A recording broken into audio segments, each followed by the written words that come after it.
3 months ago, my grandfather died and left me $380,000 in his will. 2 months ago, I discovered my parents had given all of it to my brother. 1 month ago, I found out why. Last week, I destroyed their entire family. They called me cruel, vindictive, heartless. I call it justice.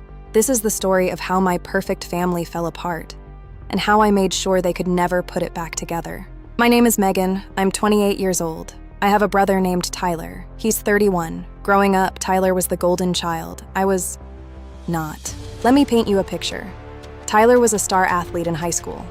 Football captain, homecoming king. Got a full scholarship to a state college. My parents went to every game, wore his jersey number on custom t-shirts, had a banner in the front yard. Me? I was on the debate team.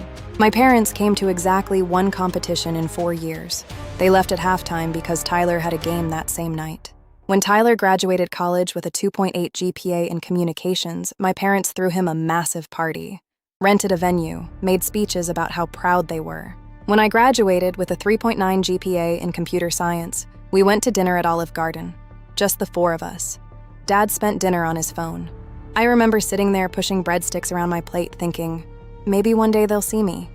Spoiler alert, they never did. Tyler is now 31, married to Brittany with 2 kids. He works in sales at a car dealership, makes about $55K a year, lives in a home my parents helped buy. Me? I'm a software engineer. I make $140K a year. I bought my own condo. I paid off my own student loans. I built my own life. No help. No nothing. And honestly, I made peace with it. I accepted that I would never be their favorite. I accepted that Tyler would always come first. I built my own life and I was okay. Not happy, but okay. And then my grandfather died. My grandfather was the one person who actually saw me. He came to my debate competitions. He asked about my coding projects. He called me on my birthday every single year without fail. When I graduated, he said, "Megan, your parents don't see your value, but I do. You're going to be just fine, better than fine, extraordinary."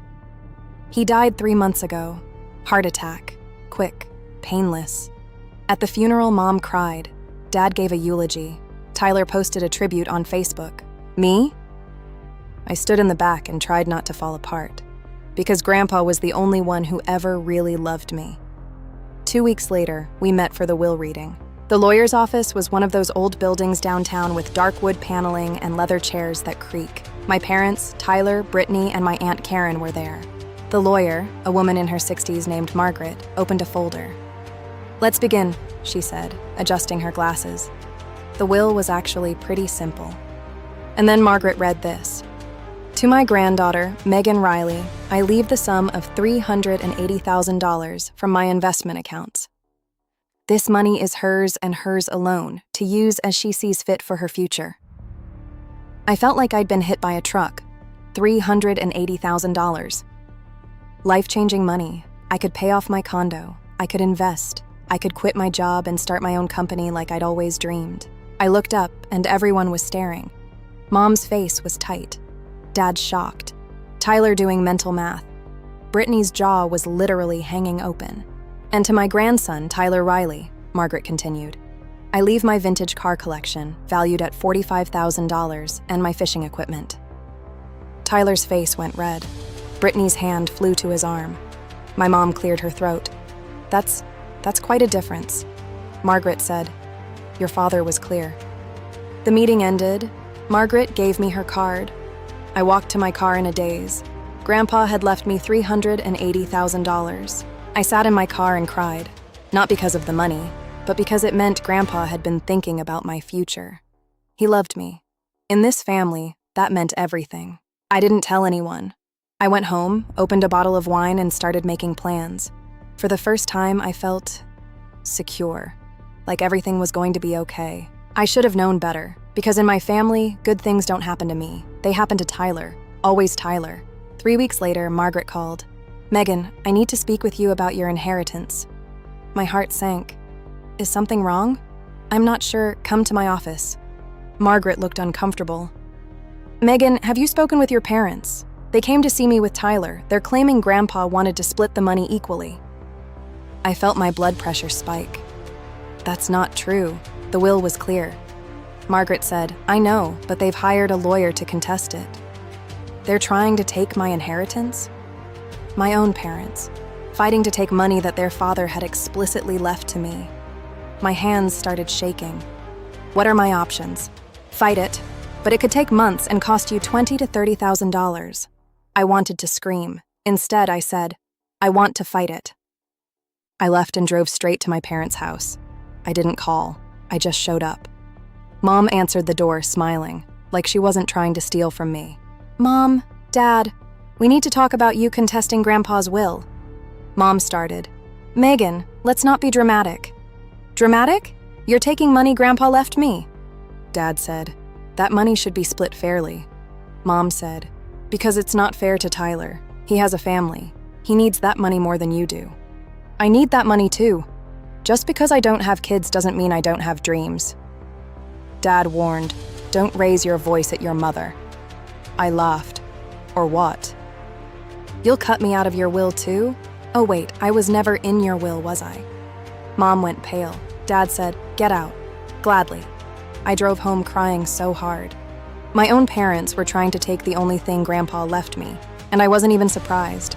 That night, I made a decision. I was going to play dirty too.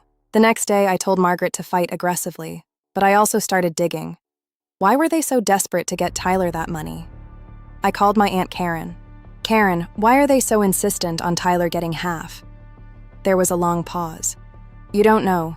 Tyler's in big trouble. Financial trouble. He and Brittany bought a house they couldn't afford. Your parents have been bailing them out for years, over $60,000 in the past 2 years. $60,000? While I was paying my own loans, I needed more. So I did something I'm not proud of. I hacked into Tyler's email, password, Brittany 1992. What I found made me sick. Credit cards totaling $87,000, a second mortgage, medical bills, and an email from Dad saying they were tapped out. And then an email from Tyler to Brittany. Good news. Grandpa's will gets read next week. If I can get half of Megan's share, we're saved. He didn't care. He wanted it anyway. But there was more. Mom's email to Tyler. We can contest the will based on Dad's mental state. We'll claim he wasn't thinking clearly. You deserve this. Megan doesn't understand. Real responsibilities. Because my life wasn't real to them. Something inside me broke. Not sad broke.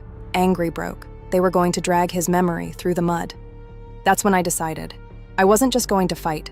I was going to destroy them. I printed everything. Tyler's debts, Dad's email, Mom's plan to lie. All of it. I called Margaret. I have evidence. Evidence that this will contest is fraudulent. She called back. Megan, this is exactly what we need. This could get them in legal trouble. Are you sure? This will destroy your relationship with your parents. I laughed. What relationship?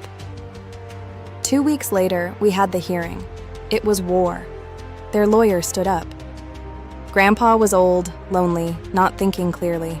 The distribution was unfair. All lies. All bullshit. Then Margaret stood up. May I submit evidence of bad faith? I watched my mother's face drain of color as the judge read. I watched Tyler stare at the table.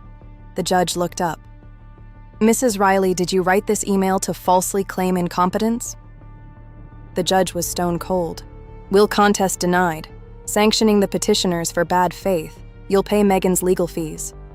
Slammed his gavel. It was over. In the hallway, Dad grabbed my arm. How could you? We're your family. I yanked my arm away. You did this. You chose Tyler over me, for the last time. Mom was crying. Megan, please, we can fix this. No, you want me to give Tyler my money and pretend this never happened. Tyler said, I have kids. I said, I'm not your ATM. I walked away. The money transferred a week later. $380,000 plus their legal fees. Total, $408,000. I quit my job, started my own company. I heard Tyler and Brittany filed for bankruptcy, lost the house. My parents are broke now, spent their retirement on Tyler and legal fees. Mom tried to call. I deleted the voicemail. Because this was never about the money. It was about them choosing Tyler. Again, for the millionth time. Grandpa saw me. He wanted me to have a future. They tried to take it, I'm happy now. My own business, my own life, all built on the foundation Grandpa gave me. I hope Tyler was worth it. 6 months later, I got a letter from my dad. Not an email, handwritten. He apologized, said they made a mistake, that they'd taken me for granted, that Tyler's problems consumed them. He said he understood if I never forgave them. I read it 3 times, and then I put it in a drawer. I believe he's sorry, but sorry doesn't change what they did, or undo the favoritism. And sorry doesn't mean I owe them forgiveness. Blood doesn't excuse betrayal. Family isn't who you're born to. Family is who shows up for you. Grandpa showed up. My parents didn't. So Grandpa is my family. My parents are a cautionary tale. I'm doing well. Company's growing. I'm traveling. I'm happy. We don't talk. And honestly, I'm okay with that. Your worth isn't determined by how much your family values you. It's determined by how much you value yourself.